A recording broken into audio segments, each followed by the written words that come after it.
folks. Welcome inside the Parisi Palace, high above 2919 East Broadway. This is the Jake Feinberg Show on Power Talk 1210 KEVT, Sahuarita, Tucson. Happy Thanksgiving, and thank you for making us part of your day today. And it is an honor to welcome back in a dear friend of the program, live from France, David Rubinson. Welcome back to the Jake Feinberg Show. Hey there, Jake. How you doing, brother? I'm doing pretty good, actually. For an old guy, not bad. It's good to hear you, man. You know, I wanted to piggyback on a little bit on our first conversation. Could you talk about a specific example of the Jewish lobby and some of its power and nefarious use within the United States and the world? Well, that's a surprise. Uh-huh. Okay. I think everybody is aware of AIPAC. Maybe not. AIP. So, yeah, maybe just spell it out for people. So do it all. Well, it's the American Israeli Political Action Committee, and it's a what we euphemistically call a lobbying group, which has billions of dollars a year to spend bribing congressmen. They have, the last figure I saw was 380 members of Congress on salary, paying them. And we all see all the junkets they fly, all these guys first class to Israel with their wives and family. And they basically pay Congress to be friendly to Israel and keep the money flowing and keep the guns coming and keeping the F-16s coming and providing Israel with many of the social services and infrastructure that we don't have in the United States. Wow. And, of course, arming them to the teeth and providing them with all kinds of unbelievable weaponry, including nuclear weapons. And they serve as a political arm of Israel in the United States. And they have enormous power. When they have their annual dinner, Obama shows up and Hillary Clinton shows up and all the senators and congressmen on the payroll show up, hundreds of them at a time. And basically they run American policy regarding Israel. In France, there's something called CRIF, which is basically the same thing. When Netanyahu came to Paris the night after the Charlie Hebdo massacre, he appeared on behalf of CRIF at a synagogue and told all the French Jews, you're not safe in France, come to Israel. And President Hollande was there and basically walked out. Even he couldn't take it. So the Israeli lobby in London, for example, is able to bribe and coerce the members of parliament the same way they do in France and the same way they do in the United States. Plus, I don't know if you've been reading the papers the last few weeks, but they have an unbelievable influence on the major media. Now they've instituted a program with Facebook and Google and Twitter and so on to monitor commentary and posts about Israel and to censor the ones that they find objectionable. So all in all, it's a situation where the American Israeli lobby bribes and owns and pays hundreds of American lawmakers on the federal level, plus hundreds and thousands of administrators of colleges and universities around the country. As you can see from reading the Northwestern University attempt at firing a professor, that the president of the university was in touch with AIPAC over what she was to do. This is just a simple situation where AIPAC is acting the same way as the lobby for for example, the pharmaceutical industry, or the aeronautics industry, or the armaments industry, or petroleum, or automobiles. They put billions of dollars into what's called lobbying, and they bribe Congress to do the things they want done. David, I want to ask you something. Can you give a specific example of resources that we are providing for Israel that we're not providing for our own citizens? Universal free health care. Universal free universities. There's two. We don't have those here. Really? Our money goes to Israel so they can have them. Wow. That's disgraceful. Yeah, it is. I mean, really, seriously, guys. And 30% of Israelis are in poverty. I'm not talking about only Palestinian Israelis or Arab Israelis. But if you look at the ads that come, particularly at this time of the year, they're begging for donations because so many poor little Israeli kids are starving.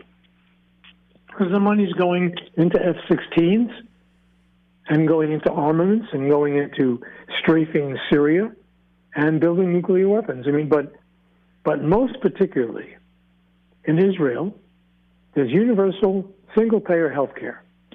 Where does that money come from? Israel's in a terrible deficit right now. Israel's having terrible financial problems, except they get billions of dollars a year from the United States. Money that the United States doesn't spend on its own single-payer health care, its own health insurance, its own free education. Instead, it's putting students into gross debt for the rest of their lives, and 60-odd% of the bankruptcies in the United States are caused by medical costs. I mean, that's disgraceful. We're financing Israelis having medical coverage, universal medical coverage, and free universities, and we're bankrupting our own students and our own people. I think that's just disgraceful. Now, someone would say, Rubinson, this has been happening for years. It's going back to your childhood. But I think, has it become more corrosive in the 21st century? Is it more? Well, of course it has. Yeah. Of course it has. Can you explain why? First of all, because Israel has become the white people's garrison in that part of the world. It's very simple. They are the white European vanguard, politically and militarily, in that part of the world. And that's why they were put there, and that's why they've been armed, and that's why they've been supported, and that's what their job is. Otherwise, it would be Palestinians running that, and we can't trust them. No. I mean, I'm saying that most sarcastically. I know. If you see this in print. Of course. So Israel was created in the middle of a tremendously resource-rich area of the world, initially by France and England with the Sykes-Picot Agreement, and then further on by the United States and what was called the UN after World War II, to be the white man's armed political garrison and geopolitical force in what's called the Middle East, which of course is not, in the middle of a bunch of Arabs and Muslims, and basically in the middle of a bunch of oil. And that's the job they do, and they're doing it very well. And they're being paid a lot of money to do it. Yeah, well, I think that the spotlight needs to be shined. Do you have any idea of the number as far as the compensation that these 380 members of Congress, many of them are Bible-thumping white Christian men talking about the Jewish people, how many of them are receiving, how much money they're receiving? I don't have that number at hand. I'm really sorry. Mm-hmm. There was a time when I knew all these numbers by heart. Right. That's all right. And I don't know them now. But as far as the reactionary, lunatic Christian element, right, these crazy people actually believe that the Messiah will come, Jesus will come back to earth. And that when Jesus comes back to earth, Israel and the Jews have to be part of it. they have a whole bunch of beliefs about chickens and Israelis and Jews and so on. And they support Israel for religious reasons to bring Jesus back to earth. That's the more extreme of them. But basically, in a political way, Israel is the white man's force among Arabs and Muslims. And I just want to be clear for myself. In terms of religious terms, Israel, Jews, and Israel particularly, are a means to bring Jesus Christ and the Messiah and Armageddon to the world. This is why, one of the reasons why I love to have David Rubinson on the program is because he's providing an alternative narrative to what we hear in our mainstream media, which is clearly bought and sold to a degree. But I just want to be clear for myself that aside from their federal salary, they're receiving additional compensation salary, whether it's big pharma or the military-industrial complex. This is in addition to their salary, they're being bankrolled by this Jewish lobby. They're being bankrolled by 50 lobbies, 100 lobbies. Yeah. Citizens United made it legal for corporations to give money to politicians. It was much worse before. It was much worse now than it was before because of Citizens United. Of course, right. Corporations are people. And the Nazi Koch brothers, Koch brothers, whatever you want to call them. But before, there was a limit. There was some campaign contribution limits and individual limits and so on. Now the sky's the limit. But they're being paid, for example, just as an example, Obama, in the first 100 days of his disgraceful presidency, had the ability to put through universal single-payer health care. He could have made Medicare universal and gotten rid of the medical insurance companies, the health insurance companies, and the big pharmaceutical companies. But he himself and vast numbers of people in Congress received so many, as we call them, contributions, end quote, that they were beholden to the very people who were destroying it, who were destroying single-payer universal health care. So what Obama did with the disgraceful Obamacare was he cemented the health insurance companies in place. He made everything go through them. You have to choose somebody to cover you. And they have their profits skyrocket in the last 6 years to the point where they're merging and making billions of dollars because everything related to healthcare in the United States, due to Obama and his paid accomplices in Congress, now must go through private healthcare insurance. It's disgraceful. How many? For example, another example, the food industry, like Cargill and Kellogg's and all these people, they and Monsanto, they spend billions of dollars fighting GMO labeling. And they pay Congress to make sure it's not possible. And in fact, they're going to make it illegal, as they have in a couple of states. Make it illegal to label food. They support, with billions of dollars, the production of GMO soy, wheat, and most of all, GMO corn, which is turning to high fructose corn syrup and poisoning the country and doubling and tripling the rate of diabetes every 2 years, because they're all being paid by the big corporate farmers in Congress to deliver farm supports to the people who are giving them the bribes. I mean, really, it's insidious, it's outrageous, it's impossible and unsustainable. And Israel is just like the big pharmaceutical companies. They pay to get what they want, and Congress and the members of Congress, Hillary Clinton included, and Obama included, don't give a damn about what's good for the American people or what's good for their grandchildren, which is what I can't understand. But they want the checks, and they take the near-term money and they screw everybody else, particularly the next two generations. Well, they take the checks because the only way you survive politically is by raising money now. So you have to raise money. Well, the only reason that's true is because Congress destroyed Russ Feingold's law against it. Right. If there was federal financing of campaigns with limitations, and if private contributions were illegal, like they are in every other place in the world, France included, you give money to a politician in France and you go to jail if they catch you. I mean, there's a bunch of guys who are going to jail now because they bribed Sarkozy. Mm-hmm.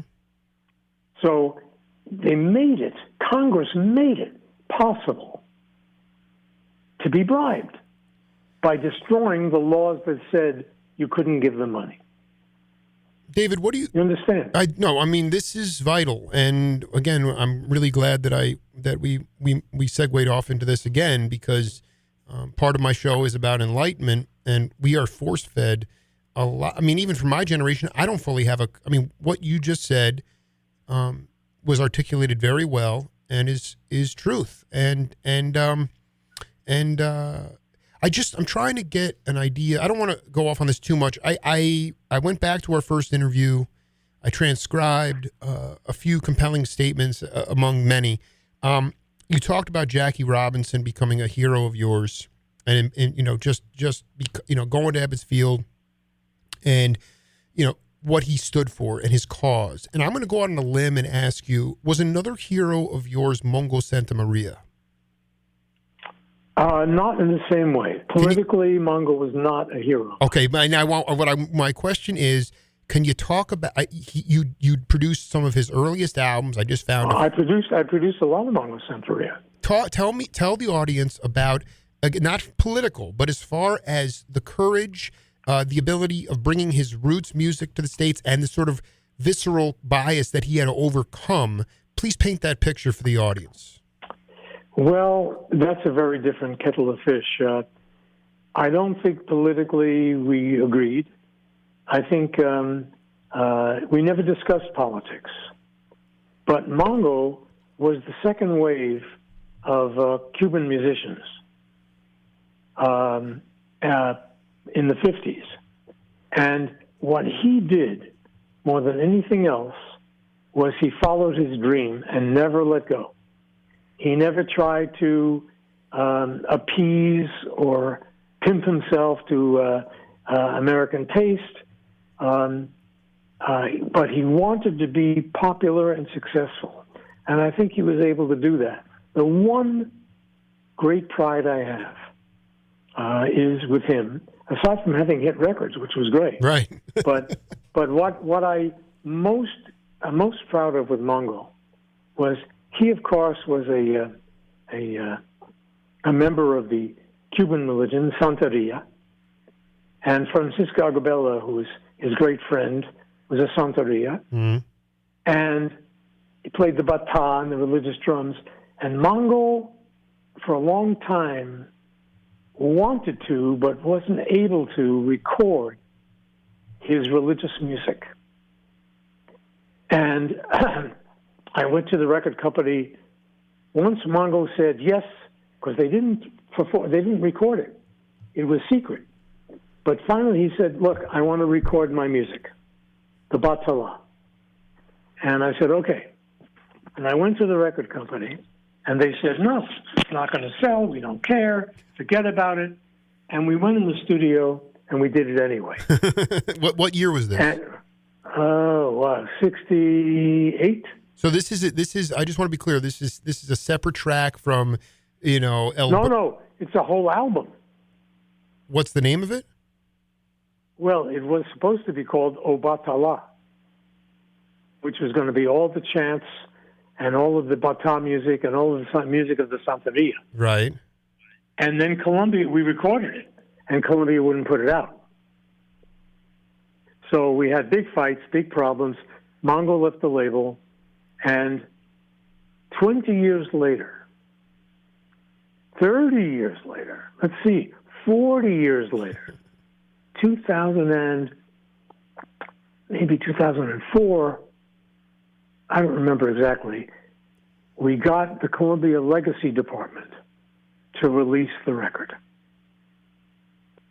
And, man, he was still alive then.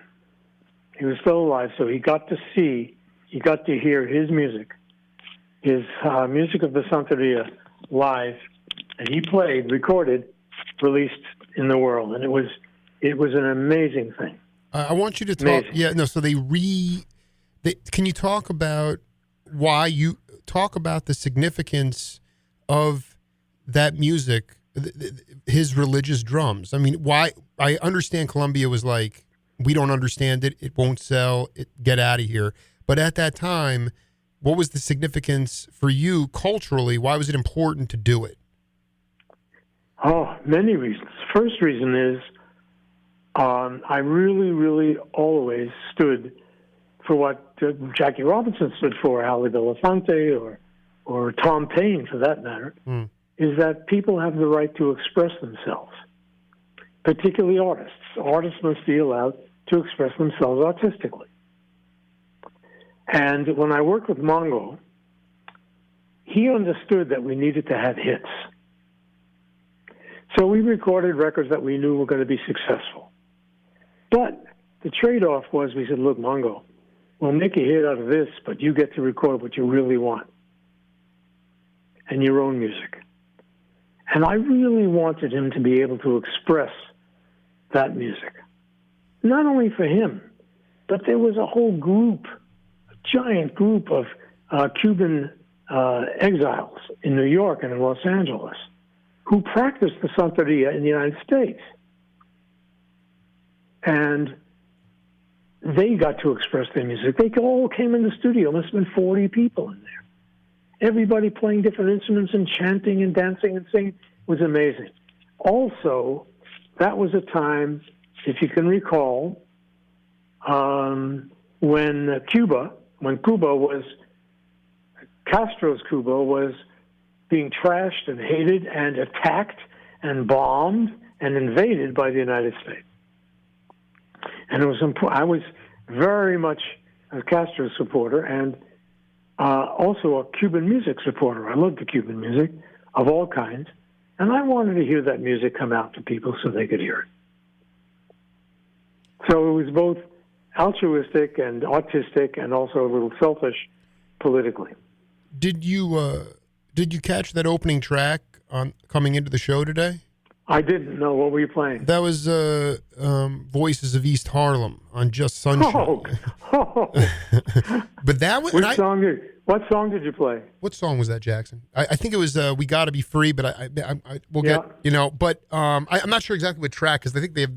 But that was the more like, voice by... Right on Be Free? Right on Be Free. That was the name of the album, but I'm not sure exactly what song it was. But can you talk about your involvement with Just Sunshine? That was a trip label, and by 73, it was more like the Voices of East Harlem was really more like kind of like a funky soul outfit. Your job with them had much more of a gospel tinge to it.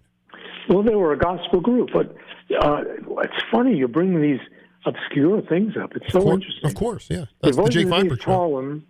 The Voices of East Harlem was a youth group that grew out of a youth group in a youth center that was on 127th and maybe 2nd Avenue. I don't remember exactly where it was. Mm-hmm. And they had some fantastic people running this youth group, particularly a woman who, sadly, apologetically, I don't remember her name, a fantastic woman, and a man. And they ran this fantastic youth group, and it developed into a musical thing where they taught them all the great old gospel songs.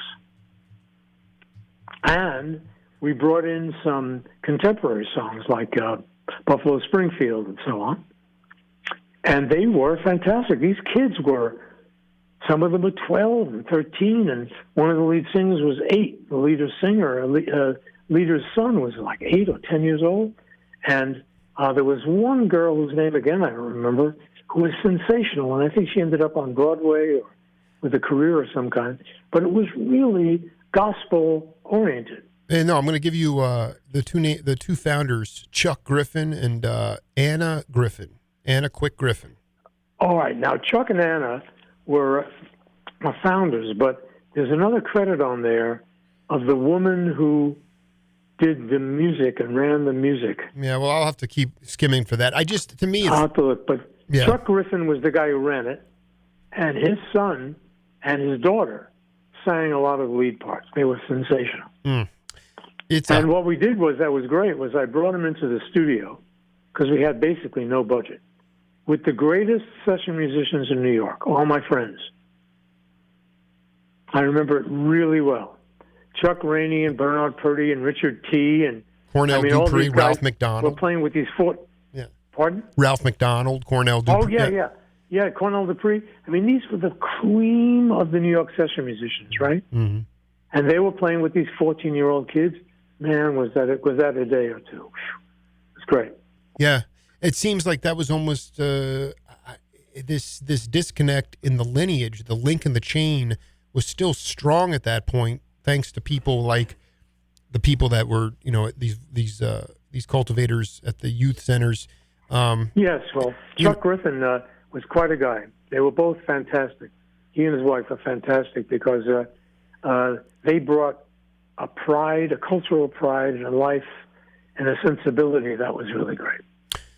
Well, we have a game on this program called Name That Tune, David. So let's just. I think you're going to get this. I think you're going to do just fine. So just settle in, and we'll take a listen. I don't think so. You can't play it for guys. You can't play it with guys over 50. It should be a rule. Just settle in. We'll marinate on this. We'll come back and talk. Our show sponsored in part by the Circle Tree Ranch, Abbott Taylor Jewelers, the Tucson Jewish Community Center of Southern Arizona, and the Stereo Hospital, and we appreciate their support. All right, Mr. Rubinson, what do you got for us, brother? I have no idea. Okay, we got... Sounds like. I'm going to make a wild guess. Yeah, do you're it. Playing very obscure stuff. It could be the Louis Gospel record. Well, I didn't even know you were behind any of that stuff, but that was close. I thought, I heard you. I thought you had pegged it right away. That was a track called Sierra Lonely on a live at Buddy's Place, 75 on Groove Merchant. And that was Sonny Fortune playing flute. Sonny Fortune, okay. I was going to guess Hubert, but it's Sonny Fortune. So I thought it might have been Roger Glenn. So can you talk, that was on Groove Merchant. Were you did you collaborate a lot with Sonny Lester? No, didn't. I only met him once. I have no idea where that record came from. I didn't produce that record.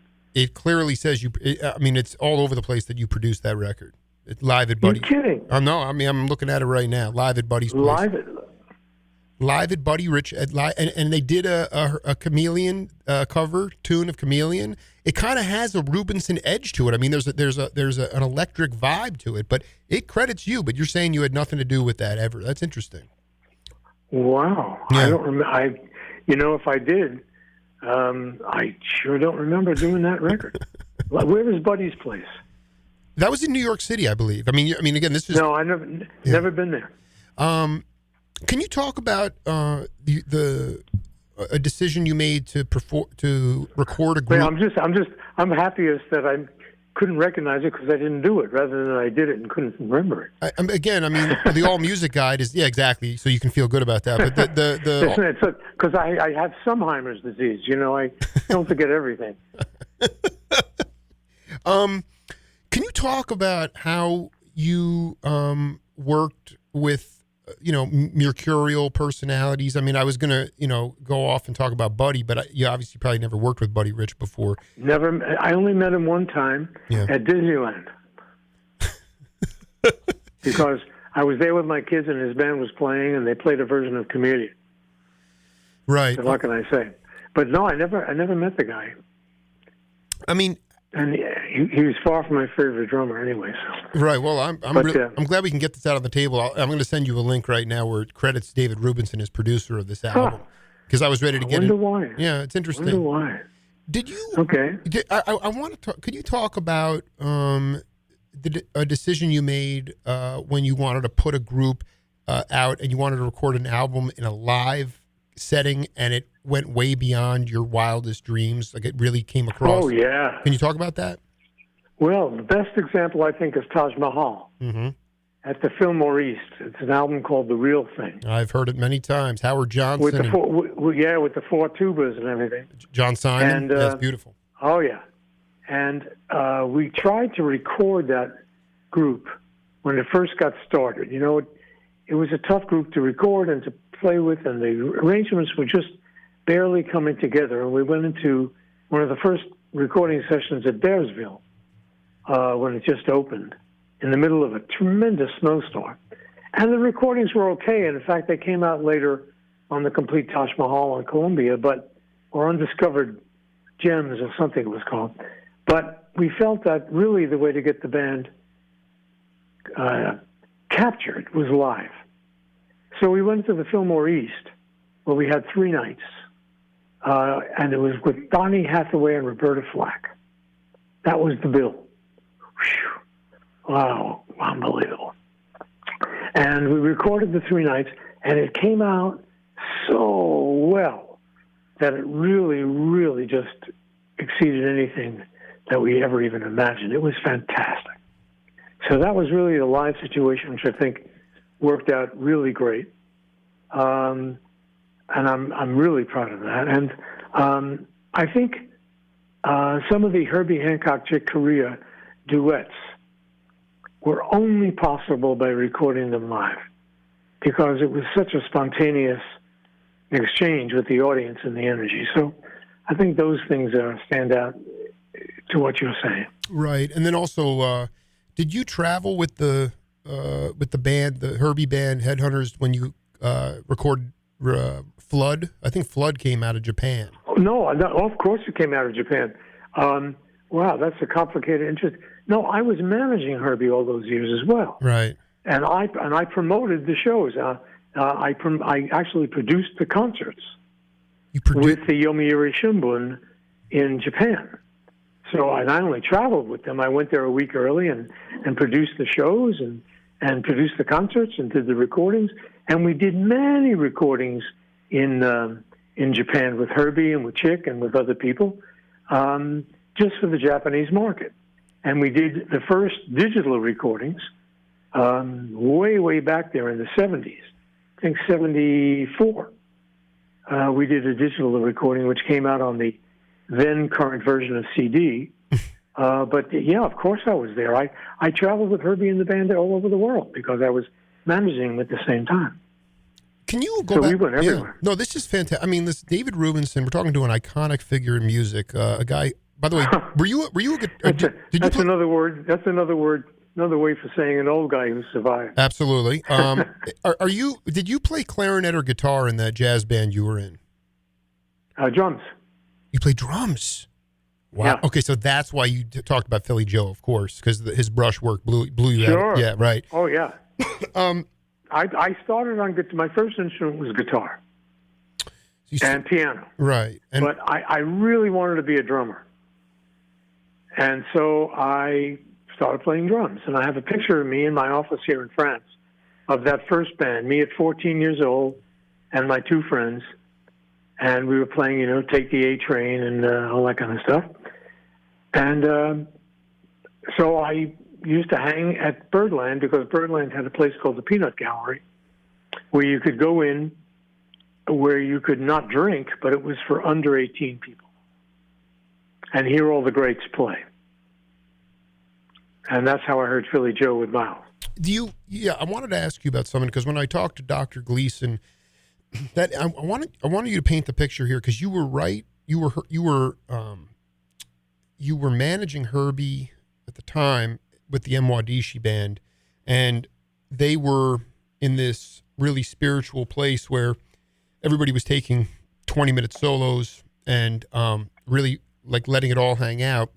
And Gleason talked about, a day where Herbie called everybody over to the Empire State Building for a meeting. And do you remember that meeting? Very well. David Jackal's office. Because when he came in, his accountant, yes, had his offices there. Exactly. So, but because I think this is a seminal point in my understanding of the period of time that I love the most is the idea that. Do you know the 34 CG set on Columbia called The Complete Herbie Hancock on Columbia? I do. Read the liner notes. I prefer to talk this stuff out.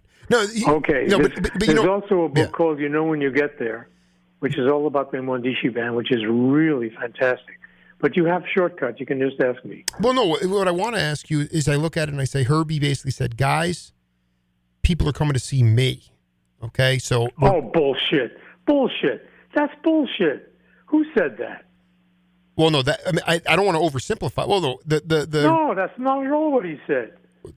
Okay, maybe he Fuck not. No. Okay, that's no, I think wrong. let me just try to get through this, and then I'll let you riff on it. Is that okay? Okay, so that the band was basically the point was everybody was maxing out and really being able to be artistically creative, and we're talking about a lot of big egos in that band with Priester, Maupin, all these cats. They were playing these solos, they were going out, but Herbie was losing money. Okay, so they get up there, and he says, "Listen, if we're going to continue in this current form, then we have to adhere to some things because people are coming to see me."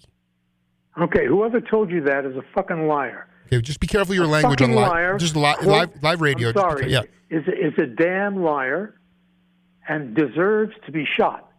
And I'd love to know who said that because he is an absolute liar. That is not what happened, and it's disgusting. Because the truth of it is, as you can hear and see in the book, You Know When You Get There, and in every other account of this meeting, Herbie had been supporting the band financially with his royalties from the ads he wrote and the songs he wrote, like Watermelon Man. Everybody was throwing down. It wasn't about solos. That band was not about solos. That band was about a collective consciousness and the group expression, not the individual expression. So whoever said that doesn't get the band, has no idea what they're talking about, and is full of crap. Okay, well, first of all, let me read. First of all, I want to read you. Second of all, what that meeting was about was for Herbie to say, listen, guys, I've put every penny I have into this band. And if you read the book, David, had also put every penny I had into the band, lending Herbie money. And it got to the point where he couldn't afford it anymore. He didn't have any more money to put into the band. He just couldn't afford it. It became impossible. And what triggered it was Herbie and the band played in Los Angeles with the Pointer Sisters. At the Troubadour. And one of the most important guys in the band was 2 hours late, didn't show up for sound check, ambled in about 10 minutes after the show was supposed to start.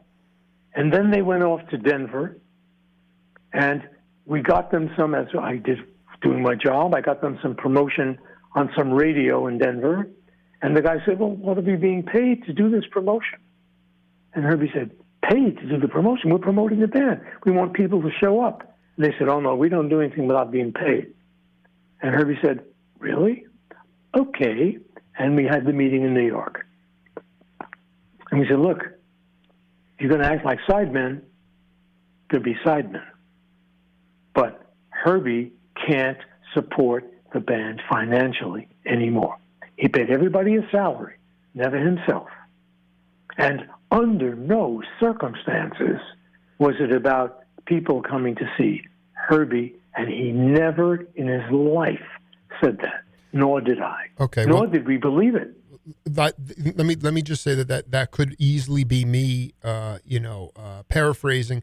I'm going to read. I sure hope so. Okay. Sure hope because I want to read this passage from one of my interviews with Dr. Gleason. He said, Herbie had one frank discussion with the band. He invited all of us to a meeting at the Empire State Building with his accountant. I can't remember if David Yu was there or not. I was there. But you could feel resentment in the air like miasma. The message was, look, guys, I'm losing money on this band. I'm underwriting us being on the road with my royalties from earlier projects, and it can't go on. It was put in terms that we understood. There could be no more raises. It was all in financial terms. I think, this is Gleason saying, I think there was a component that was missing from the discussion. I'm going to guess that every famous band who had a breakup made the same mistake. the message would have been, number one, we have to bring some discipline to what we're doing. Herbie would have had to have said, I have been the worst. When I can't get off, even in the concert hall setting, the set will go on until I think I can get off or people are streaming out of the door. Everyone's going to have to do that. We are no longer continuing under the assumption that we're all soloists in this together. The fact is, people are coming to see me. Another thing you guys are going to have to recognize is that Gleason's contribution to the band is essential, and his sound has to be incorporated in it if you're playing that you have yet to accept. So I'm sorry, that was Gleason basically saying that was a missing component to the to the conversation. So, well, that's his own sick reaction to what went on. I'm very sorry to say that, but he's full of shit. And his own neurosis, whatever he was in then, he's a changed man now. He's very different now. But whatever was going on with him now, his defensiveness, his feeling insecure about being in the band, that Gleason has to be part of the band, wasn't about Gleason. I mean, sorry to break this to you, but it wasn't about Gleason. It wasn't about soloists. It wasn't about the music. It was about the fact that Herbie had no more money to put into supporting the Mwandishi group. He had no more money. The group had been dropped by Warner Brothers. It was on Columbia, and it wasn't selling, which is okay. No one complained about solos, length of time, or any of that stuff. That wasn't discussed. And it wasn't discussed about discipline. What was discussed was, here are the numbers for the last year. David Jackal, who was accountant then and still is accountant, said, here's the numbers. I can't afford it anymore. Look at the numbers. They don't lie. I can't afford it anymore. I can't do this anymore. I'm sorry, I can't do it anymore. Music is great. Collective is great. The albums are getting better and better. I mean, Sleeping Giant, right? No one complained. And the band was so cohesive, and the band wasn't soloists. It was a group. Sometimes you couldn't tell who was soloing. It was a group of people. Of course, they played solos, but everybody played everything. I mean, Eddie Henderson would play cowbell. Then he'd play some other percussion. Then he'd play trumpet. Then he'd, tambourine, whatever it took. It was about numbers. It was impersonal. And the fact that Gleason or other people took it personally is their problem. Right. No, and again, let me be clear. That was something he was pontificating about that he thought was missing from the conversation. We know that the conversation is what you just talked about was merely in financial terms. His remarkable personalization and supposition of what was missing from the conversation is his problem. It's what he did with the information. Someone says, I don't have enough money to keep this going, and one other person takes that and goes where he went with it. That's crazy. And it's egoistic, and it's ridiculous. It wasn't about that. That was not an unmentioned component. The components were mentioned clear, loud and clear. Guys, I love you. We love each other. We're having a fantastic time. I don't have any more money. I've put all my money from Watermelon Man and from the Eastern Airlines commercial and from the publishing companies and everything I've done for the last 5 years into this group, and I can't do it. I can't pay my rent. I can't do it. That was the meeting. Had nothing to do with solos, and it has nothing to do with whoever it is, subjective neurosis about it being about them or being about solos or discipline. Having discipline, changing the music, would not change the reality. There was no more money. Right. No, and setting that aside for a minute, I just think that as a member of the band, Gleason did feel that there were a couple of members who were black that never fully accepted him. And I think that... Had nothing to do with being black. No, right. Well, maybe they just... He felt that, and he's written that. And he says that in the book, when you get there. Some guys resented the fact there was a white guy in the band. Right. Yeah. But they resented more what there was this weird instrument in the band. David, they wouldn't have cared if it was played by a rhinoceros. They didn't want a bunch of squeaks and wheeks and squawks and snorts and button pushing and weird stuff. It wasn't about And he fit in with the band. I mean, he was really able to relate to the guys in the band. They had a good time. And I don't think the main thing was about him being white or not. I think it was about an art player, a guy playing synthesizer in the band, pushing things into holes and having these weird sounds come out. These guys had been practicing their instruments for 35 years. They played every day. They practiced. This guy took a couple of things and stuck them in a hole. I mean, it really was a little bizarre for them. As we wrap up part 2 here with David, and I want to thank you for staying up late. What time is it in Paris or in France right now? I don't know, 10 o'clock at night. Not so late. Let's see. No, it's 9 o'clock. It's good. Can you just tell me how fatherhood has changed you personally? Grandfatherhood. Congratulations. Oh, no. I was a father when I was 24. I'm 73. So that was 50 years ago. My son's going to be 50 years old this August. For some reason, I thought you had yeah, go ahead. My grandchildren, no, goodness, no. My grandchildren just spent 2 weeks here with me in France. Mm-hmm. And I'm sure that they've come to Earth to heal me. I'm sure of that. They're healing me. It's the most beautiful, wonderful experience I've ever had. The most meaningful, the most profound, the most healing experience I've ever had. Why? And it's because, first, I can relate to myself as a child through them and be kind to myself, find empathy for myself as a child by finding it with them. And I can say to my 8-year-old David, it's okay, you're going to be okay, things are okay, you're safe, it's okay. And when I relate to my granddaughter who's 8, it's like relating to myself as a child and speaking to my child. And by being with her, she's here to heal me and I'm here to heal her. It's a fantastic, and my grandson as well, it's a fantastic experience. And I've never experienced anything like it. So it's changed me beyond description and healed me in very profound ways that I never expected. Well, we will pick this conversation up in the new year, Mr. Rubinson, and I just want to say thank you for bringing knowledge and perspective and bringing some authority to the Jake Feinberg Show. I really appreciate it. Okay, great. I'm really glad to talk to you, and thanks very much for everything you're doing for all the guys who really need to be heard, Jake. I mean, That's right. Guys, you're publishing guys, you're putting them up on Facebook, you're getting them on the air. Lots of guys who really need to be heard. And not me so much, but the real guys, the musicians. That's great. Thank you, brother. And we'll be in touch, David. Okay. Thank you, man. Okay. All right, cheers. Bye. We'll be right back on the Jake Feinberg.